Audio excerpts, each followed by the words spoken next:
18 दिसंबर 2022 को एक ऐसा ड्रीम सिर्फ मेसी का नहीं बल्कि मेसी के फैंस का, अर्जेंटीना के सपोर्टर्स का एक ऐसा ड्रीम जो अनहर्ता, एक ऐसा ड्रीम जो इतने टाइम से अर्जेंटीना चेज करी थी, वो कंप्लीट हुआ था, वो पूरा हुआ था। एंड कहीं ना कहीं जो वो एलिगेशन थे कि is Messi the problem for Argentine team, वो कहीं ना कहीं शांत हो गए थे, वो डिबेट ओवर हो गई थी। And I think one of the joyous moment किसी भी football fan, including me as a Messi fan, one of my best day as a football fan जो मैंने देखा था जिस दिन मेसी ने वर्ल्ड कप ट्रॉफी उठाई थी। बट उसमें सबसे बड़ा जो रीजन थे, यस मेसी कनेक्ट करते इस टीम को, मेसी लीड करते इस टीम को। बट जो ये अर्जेंटीना की टीम थी, ये थी वो कोर रीजन जहां से एक इतने सारे हार्ट ब्रेक, 2014 के वर्ल्ड कप का हार्ट ब्रेक लगा लो, 2016 के कोपा अमेरिका का हार्ट ब्रेक लगा लो, वहां से जो सबसे बड़ा रीजन जो 2022 में जो उन्होंने वर्ल्ड कप जीता था, वो थी अर्जेंटाइन नेशनल टीम, जो एक कलेक्टिव यूनिट की तरह खेलती थी। बहुत अलग अलग सुपरस्टार्स पहले से थे उसमें, बट कभी कलेक्टिवली काम नहीं कर पाए। बट 2022 वर्ल्ड कप एक ऐसा हाईलाइट पॉइंट था जहां पर एक टीम कलेक्टिवली अगर एक बंदे के पीछे होकर परफॉर्म करे तो किस तरीके से चीजें चेंज कर सकती है। एंड वही कहीं ना कहीं मेसी एंड अर्जेंटीना ने अचीव करके दिखाया। I think Argentine football history की one of the most dominate side हम लोग देख रहे हैं। 2019 के बाद जो भी टीम हम लोग खेलने को दिखी है, 2 Copa America plus world cup. And क्या अब आता है बिग क्वेश्चन, क्या इस टीम में इतनी कैपेबिलिटी है कि इनके आर्च राइवल ने जो ब्राजील ने 1958 और 1962 में किया था कि winning back to back world cup, क्या बिग 2026 में अर्जेंटीना टीम के पास वो स्कोर है कि वो अचीव कर सकते हैं कि दोबारा से वर्ल्ड कप जीते। ऐसा एक रिकॉर्ड बनाए जो सिर्फ फुटबॉलिंग वर्ल्ड में ब्राजील के पास है।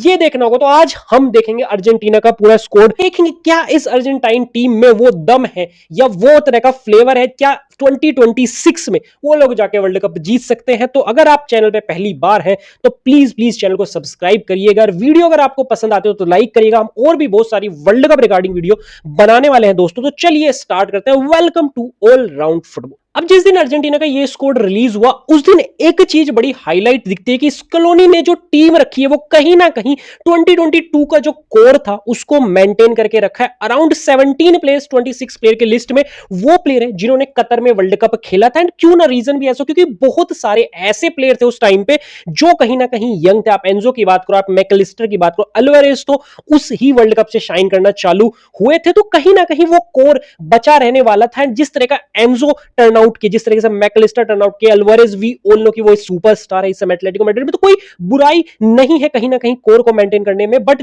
कई बार ऐसा होता है कि आप अगर स्कोर में राइट टाइम पर रिफ्रेशमेंट ना लाए तो बिगेस्ट क्वेश्चन ये कि क्या कहीं ना कहीं बैकफायर करते। तो एक एक करके एक एक पार्ट को एनालाइज करते हैं। जिस तरीके से स्कोर रिलीज हुआ, मतलब गोलकीपर है, डिफेंडर है, मिडफील्डर, अटैकर से हम वैसे ही देखेंगे कि किस तरह के प्लेयर कहीं ना कहीं अर्जेंटीना, मतलब क्या इफेक्ट है, क्या सही जगह सही पोजीशन पे प्लेयर चुने गए हैं या इस कॉलोनी मिस समथिंग। तो स्टार्ट करते हैं। देखो यार, हर टीम में ना गोलकीपर आता है यू से कि चलो भाई मूव कर जाओ, गोलकीपर ही तो है, ठीक है। बट जब अर्जेंटीना का हम लोग बैक लाइन से चीजें बनाना चालू करते हैं तो हमारी नजर एक आदमी पड़ती है, the man, the myth, the legend, Dibu Martinez. भाई एमिलियानो मार्टिनेज स्पेशल है। World cup big tournament, big movement, and Emiliano Martinez ने क्या किया था उस वर्ल्ड कप में, वी ऑल नो। कहीं ना कहीं एक ऐसी टीम जिसका वर्ल्ड कप उसको कहीं ना कहीं शाइन करता है। यस, अर्जेंटीना को मेसी से डिफाइनेशन मिलती है, बट अगर किसी भी प्लेयर ने सही से अर्जेंटीना को फॉलो किया पिछले 5-6 साल में, वो कहीं ना कहीं एमिलियानो मार्टिनेज की अहमियत समझता है। एंड कितनी बार ऐसे मोमेंट आए कि मेसी भी अर्जेंटीना को नहीं बचा पाए, वहां पे मार्टिनेज स्टैंड किया है। तो ऑफिशियली मार्टिनेज स्टार्ट कर रहे हैं। मुझे नहीं लगता यहां पे लाइक हम रूली की बात करें, जोआन मूसो की बात करें, मूसो का एटलेटिको मैड्रिड के साथ बहुत अच्छा सीजन गया उन्होंने। वहां पे ओब्लैक की जगह जब वो इंजर्ड थे तो वहां पे कहीं ना कहीं बहुत अच्छा गोलकीपिंग की थी। वी ऑल नो कि दोनों या कहीं ना कहीं अलग किए। Emiliano Martinez any day until unless उनको कोई मेजर इंजरी हो जाती है वो स्टार्ट कर रहे हैं। डिफेंडर्स पे आते हैं। आई थिंक अर्जेंटीना की सबसे बड़ी जो concern in my opinion start होती है यहाँ डिफेंडर से। अगर हम लोग बात करें जिस तरह के प्लेयर्स है, देखो अगर मैं इस पूरी डिफेंडर लाइन में देखो तो यहाँ पे बलार्डी, ऑफिशियली बलार्डी आउट हो चुके हैं, इंजरी हो गई थी। बट हम बात करें यहाँ पे, अगर हम लोग सेंटर बैक स्पेयरिंग की बात करें तो वहां पे लिसांद्रो मार्टिनेज है, क्रिश्चियन रोमेरो, निकोलस ओटामेंडी है। एंड बलार्डी की जगह मे बी अभी सेनेसी क्यों मिस हुए, ये बहुत बड़ा क्वेश्चन है। तो अभी सेंटर बैक पे बात करते हैं। देखो इनके पास है कहीं ना कहीं इन्होंने 4 से 5 सेंटर बैक चुनने की कोशिश की है, जहां पे लिसांद्रो मार्टिनेज, क्रिश्चियन रोमेरो, ओटामेंडी एंड अगर हम बात करें बलार्डी एंड अगर हम बात करें फकुंदो मदीना, हर पोजीशन पे खेल सकते हैं। 4-5 लोग हैं जो इन्होंने सेंटर बैक के लिए चुने एंड वी ऑल नो कि कौन स्टार्ट करने वाला है, Lisandro Martinez and Cuti Romero and Otamendi कहीं ना कहीं मे भी बैकअप की तरीके से आए एंड क्योंकि वो 38 के हो चुके, मेरे ओपिनियन वो सही डायरेक्शन या फिर सही डिसीजन नहीं होगा उनको हर मैच स्टार्ट करना, वो करेंगे भी नहीं। बट अब आता है सबसे बड़ा क्वेश्चन जो है मार्टिनेज एंड क्यूडी रोमेरो की इंजरी कंसर्न, जिस तरह की फ्रेजाइल बॉडी है उनकी, वर्ल्ड कप में किसी भी हाई टेम्पो मूवमेंट में वो बंदे इंजर्ड हो सकते हैं एंड क्रिश्चियन रोमेरो तो आई थिंक अप्रैल के बाद खेले ही नहीं है, उनको एक मेजर इंजरी हो गई थी, तो वो कितनी फिटनेस लेके आ रहे हैं यहां पर सबसे बड़ा कंसर्न है। क्वालिटी वाइज अगर दोनों अपने दिन पे फिट है, आई थिंक भाई क्रिश्चियन रोमेरो और Lisandro Martinez I think world cup की one of the best centre back pairing with the experience of Otamendi अगर ऐड कर दे वहां पे, तो I think in my opinion best centre back pairing है। But fitness is the real concern and plus अगर fit की बात करें, Otamendi is a fit guy, वो फिट रहता है, बट 38 पे क्या वो आपको वर्ल्ड कप के अगर आप फाइनल खेल तो 8 मैचेस में वही लेवल पे परफॉर्म करेंगे, वो बहुत बड़ा क्वेश्चन है। अब आते हैं फुल बैक्स के ऑप्शन। देखो फुल बैक्स में भी कहीं ना कहीं लिमिटेड है and yes functional full backs है, बट एक हम एलीट लेवल की फुल बैक्स की बात करते कहीं ना कहीं बिग मिस है वहां पे। अगर अर्जेंटीना की बात करें, हम लोग बात करें गोंजालो मोंटियाल को कौन भूल सकता है, अगर हम बात करें नोएल मोलिना, इन लोगों को कौन भूल सकता है। अगर हम लेफ्ट बैक पे जाए तो टेग्लोफिको वहां पे है, दे आर गुड, कहीं ना कहीं फंक्शनल अगर आप बात करोगे तो अच्छे फुल बैक्स है। बट अगर हम बात करें वर्ल्ड कप में, अगर आप स्पेन को फेस कर रहे हो, आप फ्रांस को फेस कर रहे हो, तो बहुत इशू इनको क्रिएट करे जा सकते हैं। की बात करते हो, देखो लेफ्ट बैक लियोन से खेलता है, लास्ट वर्ल्ड कप में भी थे, तो एक्सपीरियंस लेके आते हैं। बट अगर उनका रिप्लेसमेंट की बात करें तो एक बार्को को मिडफील्ड में खिलाया जाता है, बट वो लेफ्ट बैक खेल सकता है, तो बिग कंसर्न इज कि क्या टेग्लोफिको पे पूरा वर्ल्ड कप डिपेंड कर सकते हैं। वो कहीं ना कहीं वहां पे मडीना खेल सकते हैं, बट मडीना इज दैट इनफ कि वो टेग्लोफिको की क्वालिटी को रिप्लेस कर सकते हैं, ये मेरे लिए बहुत बड़ा क्वेश्चन होगा। नोएल मोलिना एंड गोंजालो मोंटियाल की बात करें, मोंटियाल ने तो वो विनिंग पेनल्टी मारी थी 2022 में, दोनों अपने अपने सेंस में पूरा करने की कोशिश करते हैं। Molina is like a forward moving full back, कहीं ना कहीं अटैकिंग थ्रेट वो आपके लिए लेके आता है। मोंटियाल थोड़ा डिफेंसिवली सॉलिड है, वो दोनों स्कोर को आप कहीं ना कहीं खिला सकते हो। मोलिना सीजन बहुत अच्छा गया एथलेटिको मैड्रिड के साथ, वो बहुत सारी ऐसी वीडियो जहां पे वर्ल्ड गोल वो स्कोर कर रहे थे, तो वही बात है। बट क्या डिफेंसिवली वो सॉलिड है एंड क्या गोंजालो मोंटियाल पे आप ये भरोसा कर सकते हैं कि आपको वो वर्ल्ड कप में दे सकता है। तो वही ओवरऑल डिफेंस लाइन की अगर हम बात करें, मेरे लिए सबसे बड़ा डाउट वही आता है, एक वीक लिंक जहां पर सेंटर बैक्स अगर बात करें तो यस क्वालिटी है बट फिटनेस इशू है। फुल बैक्स की बात करें फंक्शनल है बट नॉट एलीट लेवल, जैसे बाकी अगर हम मेजर टीम की बात करें स्पेन, फ्रांस और पोर्चुगल, उनके लेवल का तो नहीं है।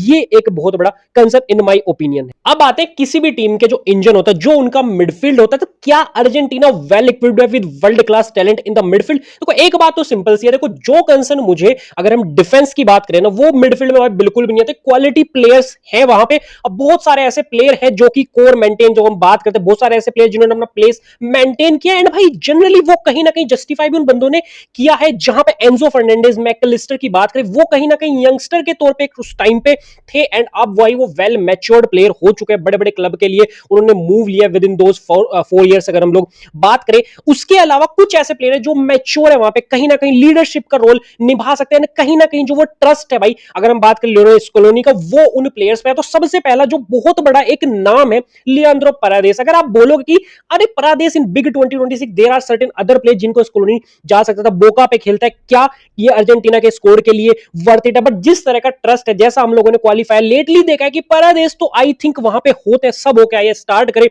One of the best. अगर हम बात करें प्लेयर क्वालिटी वाइज में भी आपको ना देखने को मिले, बट एक ट्रस्टेड, हम लोग जब भी बात करते हैं कि नेशनल टीम का स्कोर में ना कहीं ऐसे प्लेयर दोस्तों आपको मिलते हैं जो कि वो उन पे मैनेजर का पूरा ट्रस्ट हो। उसके बाद मेरे लिए 2 प्लेयर की मैं बहुत ज्यादा कहीं ना कहीं बात करना चाहूंगा, वो है एंजो फर्नांडिस एंड मैकलिस्टर। जैसा हमने बोला कि 2022 का जो वर्ल्ड कप था ना, वो फाइंड था ऐसे टैलेंट का, अर्जेंटीना के लिए बहुत ब्यूटीफुली वो वर्ल्ड कप गया था, जहां पर young Enzo Fernandez turn out हो, बिग मूव टू चेल्सी लिया, मैकलिस्टर हम लोगों को हाईलाइट हुए, ब्राइटन टू लिवरपूल गए। इंडिविजुअल लेवल पे मेरे लिए क्वेश्चन है क्या वो किस लेवल की प्रिपरेशन है, क्योंकि अगर देखें दोनों की ही टीम स्ट्रगल की है एंड उसी का ही रिफ्लेक्शन उनके परफॉर्मेंस पे भी पड़ा है। बट एक बात ध्यान रखनी होगी कि अर्जेंटीना नेशनल टीम खेलती है एक बंदे के पीछे जिसका नाम है लियोनेल मेसी, स्कोलोनी कहीं ना कहीं एक बहुत प्यारा man management coach. And we all know कि नेशनल टीम के लिए खेलना एंड क्लब के लिए खेलना बड़ा डिफरेंस, गल्फ इन क्लास का डिफरेंस होता है बहुत बड़ा। तो होपफुल करेंगे सारे अर्जेंटीना फैंस वहां पर कि दोनों अपनी बढ़िया फॉर्म लेकर आए। उसके बाद जो प्लेयर आता है जिस पे हाईलाइट होता है वो है रोड्रिगो डीपोल, मेसी का बॉडीगार्ड हमारा लोंडा। यस, एमएलएस चला गया है, क्या क्वालिटी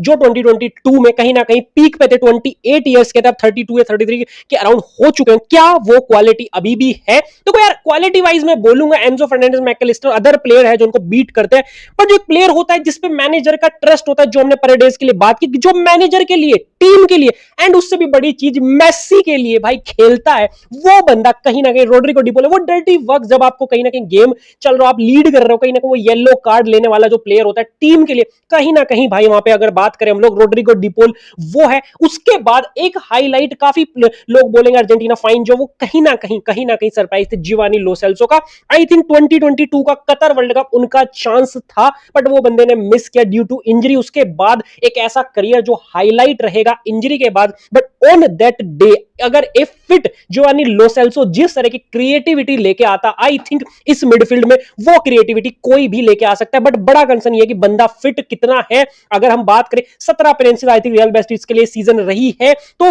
फिटनेस का बहुत बड़ा 2026 में भी एक मेजर इंजरी हुई थी। अगर फिट जिवानी लो सेल्सो है तो 2022 का जो कहीं ना कहीं उनके मन में प्रेशर होगी वो पूरी कर सकते हैं। उसके बाद अगर बात करें दो प्लेयर है, Valentin Barco, Axel Palacios Bayer Leverkusen के लिए सीजन अच्छा गया, बट वैलेंटाइन बार्को कहीं ना कहीं एक बहुत ज्यादा एक ऐसा लेफ्ट साइडेड ऑपरेट प्लेयर है जो मिडफील्ड में भी खेल सकता है, जो लेफ्ट बैक पे टेग्लिफिको को जो हम लोगों ने बोला था कि वो कहीं ना कहीं वीक लिंक लगता है, उनके कोई रिप्लेसमेंट नहीं है। तो बार्को 21 साल का लोंडा है, कॉलोनी लेके जा रहे, स्पीक्स द वॉल्यूम कि उनपे कितना भरोसा करते हैं। चेल्सी ऑलरेडी मूव कर चुकी है उनके लिए, फुल बैक खेल सकते हैं, विंग बैक खेल सकते हैं, मिडफील्ड में खेल सकते हैं, बहुत बढ़िया टैलेंट है। अर्जेंटीना फैंस काफी बड़ी बात करते हैं इस प्लेयर के बारे में। तो कहीं ना कहीं ओवरऑल मिडफील्ड की बात करें यार, टैलेंट है, option and we all know कि फ्लेक्सिबल सिस्टम यहां पे रहता है। अगर इस कॉलोनी की बात करें तो उनके पास डिफरेंट ऑप्शंस है जो वो ट्राई कर सकते हैं। कुछ प्लेयर का सीजन अच्छा नहीं गया but national team we all know कि डिफरेंट होता है, मैच्योरिटी है, क्वालिटी है। जो यंग प्लेयर थे वो अब अपने पीक पे है, कुछ यहां पे लीडर है, परेडेस और रोड्रिगो डीपोल की बात करें तो एक्साइटेड यंग टैलेंट वहां पे। अगर बात करें वैलेंटाइन बार्को, आई थिंक मेरे ओपिनियन में जो मैं अभी देख पा रहा हूं, clearly one of the strongest point Argentina का। एंड वर्ल्ड कप में अगर बात करें one of the strongest position जहां पे अर्जेंटीना बाकी टीमों से कंपीट करेगी। और अब आ जाते हैं अर्जेंटीना की, आई थिंक इन माय ओपिनियन जो सबसे स्ट्रॉन्गेस्ट पॉइंट है वो है उनकी फॉरवर्ड लाइन। एंड उसी में I think the best footballer on this planet earth लाई करते हैं लियोनेल मेसी, जिनका कहीं ना कहीं बहुत बड़ा एक रीजन था 2022 में अर्जेंटीना को वर्ल्ड कप जिताने की। अगर हम लोग बात करें एंड उस टीम ने मेसी के लिए फाइट की थी, जैसा हम ऑलरेडी बोल चुके हैं, मेसी करते हैं इस टीम को कहीं ना कहीं कनेक्ट। एंड वो कहीं ना कहीं और बड़ा रोल इस सीजन तो रहने वाला है, इस वर्ल्ड कप कैंपेन में तो बिल्कुल रहने वाला है, क्योंकि 38 के मेसी हो जाएंगे वर्ल्ड कप के 20। तो क्या अब मेसी 90 मिनट वो पिच पे रहने वाले हैं या नहीं? और जो हम बात करें कि मेसी का रोल इसलिए भी बड़ा बन जाता है क्योंकि अब मेसी को पिच पे ना रहने के बाद भी टीम को मैनेज करना पड़ेगा, टीम को लीड करना पड़ेगा। इस टीम को जो ओवरऑल एक ऐसी है कि मेसी की टीम लोग बोलते हैं, उसको कलेक्ट करके परफॉर्म कराना पड़ेगा। एमएलएस में सीजन बहुत अच्छा हुआ था, एक मीनिंग इंजरी स्केयर आया था, but Messi is fit for the first game. And I think अभी भी इस टीम में कहीं ना कहीं मेसी का बहुत बड़ा रोल होने वाला है। बट मैं ये भी मानता हूं कि 2022 का जो वर्ल्ड कप था उससे हल्का डिफरेंट काफी रोल होने वाला है। स्कोलोनी कहीं ना कहीं इस चीज के लिए मिन माय ओपिनियन प्रिपेयर तो है, उनको पता है कि मेसी अब वो वाले मेसी नहीं रहे जो 2022 में तो वो 90 मिनट में भी उस पेस पे ना खेल पाए। We all know world cup में गेम्स 120 मिनट तक भी जाते हैं, तो वो कैसी फिटनेस होगी। बट लियोनेल मेसी को कहीं ना कहीं कवर करने के लिए जो अर्जेंटीना के पास ऑप्शन है, माय गॉड वहां भी टैलेंट कूट कूट के भरा हुआ है। तो हम बात करते हैं one and only Julian Alvarez की। अल्वारेज जब आया था ना, बड़ी इंटरेस्टिंग कहानी थी। 2022 का जो कतर का वर्ल्ड कप था वहां पे लौटारो मार्टिनेज प्रीफर्ड नंबर 9 थे, बट उनका पूरा का पूरा कैंपेन अच्छा नहीं गया था। इन बिटवीन मैच के यूलियन अल्वारेज को लाया गया, उसके बाद कभी यूलियन अल्वारेज ने पीछे मुड़ के नहीं देखा। उसके बाद मैन सिटी के लिए एक प्रोमिनेंट फिगर बने और इतने बड़े फिगर बने कि मैन सिटी को अल्टीमेटली संभालना मुश्किल हो गया, उनको सेल करना पड़ा टू एटलेटिको मैड्रिड। और आज इस सीजन, लास्ट सीजन भाई, एटलेटिको मैड्रिड के स्पेयर हेड है, वो अटैक के लीडर है, अटैक के एक ऐसा बंदा जो मतलब वर्क रेट लेके आता है बिल्कुल अलग लेवल का, जो लियोनेल मेसी को बिल्कुल कॉम्प्लीमेंट कर सकता है। जहां पे मेसी में भी अपना चांस ढूंढे to break the defensive line, वहीं पे ही जो एक वो होता है कि मेहनत और जो प्रेसिंग का काम है वो करे। अल्वारेज बंदे के पास सब कैपेबिलिटी, आप लॉन्ग शॉट ले लो, आप कॉर्नर्स ले लो, आप फ्री किक ले लो, एंड किस तरह के बंदे ने फ्री किक, किस तरह के लॉन्ग शॉट मारे, वी ऑल नो। तो Alvarez is a superstar. Of वो अल्वारेज ने जो एक यंगस्टर अल्वारेज था, उसके बाद है लौटारो मार्टिनेज। देखो लौटारो मार्टिनेज का यस 2022 वर्ल्ड कप अच्छा नहीं गया था, बट 2024 का जो कोपा अमेरिका का बंदा टॉप स्कोरर था, लीडर है इंटर की टीम में, जिसने आई थिंक 3 सीरिया ए जीते, वहां का एक स्पेयर है, 2 फाइनल भी खेले हैं। ही नोज की बिग ओकेशन पे कैसा परफॉर्म करता है। लौटारो मार्टिनेज बहुत बहुत इंपॉर्टेंट फैक्टर होने वाला है। ये तीन की जो ट्रायलॉजी है, कहीं ना कहीं मेसी, अल्वारेज, मार्टिनेज, ये बहुत बड़ा रोल इस वर्ल्ड कप कैंपेन में। अर्जेंटीना की जो एक फ्रंट लाइन है, जो स्पेयर हेड बनेगा, जो गोल स्कोर करने की जिम्मेदारी होगी, आई थिंक इन तीन पे होगा। मेसी पे गोल नहीं होगा, क्रिएट करने की ज्यादा रिस्पॉन्सिबिलिटीज होंगी।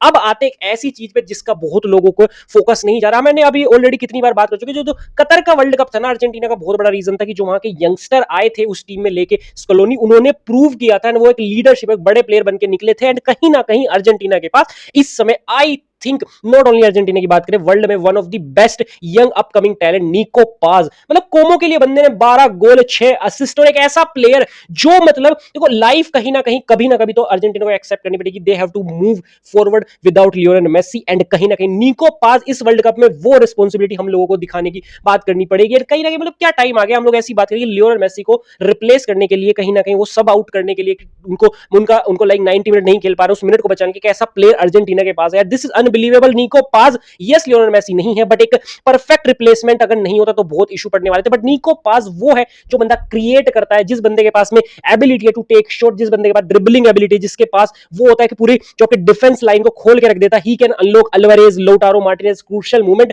वो निको पाज है। उसके बाद एक प्लेयर थियागो अल्मोड़ा जो खेलते हैं एटलेटिको मैड्रिड के लिए, वहां पे भाई पता नहीं एटलेटिको मैड्रिड में मतलब अभी हम निको गोंजालेस की बात करें, वो भी एटलेटिको मैड्रिड से खेलते हैं, तो भाई वहां पे मैं सिमियोनी एटलेटिको मैड्रिड को मैनेज करते हैं, जॉन लियोनो सिमियोनी उनके बच्चे, वो भी एटलेटिको, जो कौन सा गिरोह है एटलेटिको मैड्रिड में, but it is what it is दोस्तों। थियागो अल्मोड़ा लेफ्ट साइड पे खेलते हैं, मिड में खेल सकते हैं, फॉल्स नंबर 9 खेल सकते हैं, अटैकिंग नंबर 10 पे खेल सकते हैं। वर्सेटाइल प्लेयर की definition Thiago Almora, one of the upcoming talent. Qatar में 2022 में थे, बंदे को चांस नहीं मिला था, बट आई थिंक इस वर्ल्ड कप में तो बहुत कैंपेन उनका कहीं ना कहीं इंपॉर्टेंट रोल होने वाला है।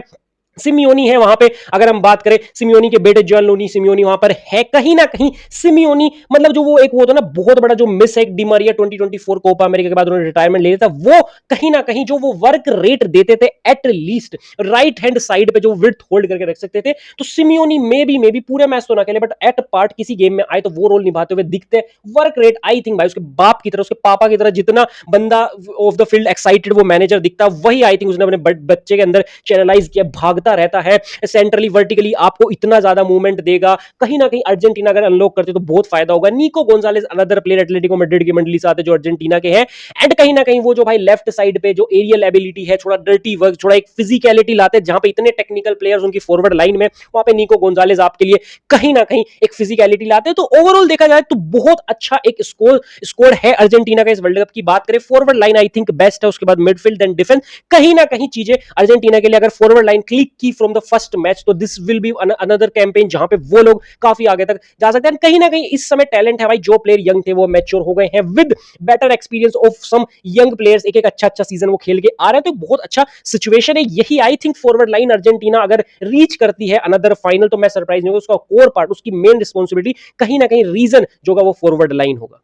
अब यार बात मतलब मैंने पूरे स्कोर को देख लिया है, स्ट्रॉन्ग लग रहा है, डिफेंस में थोड़ी कमियां है, बट अच्छे प्लेयर वहां पे भी। अगर 8 मैच आपको रोमेरो एंड मार्टिनेज दे दें विद ओटोमेंडी, तो I think one of the best centre pack pairing है। एंड विद बेलार्डी इंजर, सेनेसी भी आ जाएंगे, उनका बहुत प्यारा सीजन बोर्नमouth में गया है। मिडफील्ड में ट्राई एंड टेस्टेड वर्जन है विद, हम अगर बात करें बारको की बात करें, वो थोड़ा यंग ब्लड लेके आते हैं। फॉरवर्ड लाइन हमने बात की जहां पर अल्वारेज सुपरस्टार है, लियोनेल मेसी द अल्टीमेट गोट तो वहां पे जो इन सबको लिंकअप करके रहेंगे। एज फैक्टर बहुत बड़ा रोल प्ले करेगा, क्या वो उतने फिट रह पाएंगे 8 मैचेस के लिए, उतनी इंटेंसिटी से खेल पाएंगे। But Lionel Messi is a Messi, we all know दोस्तों।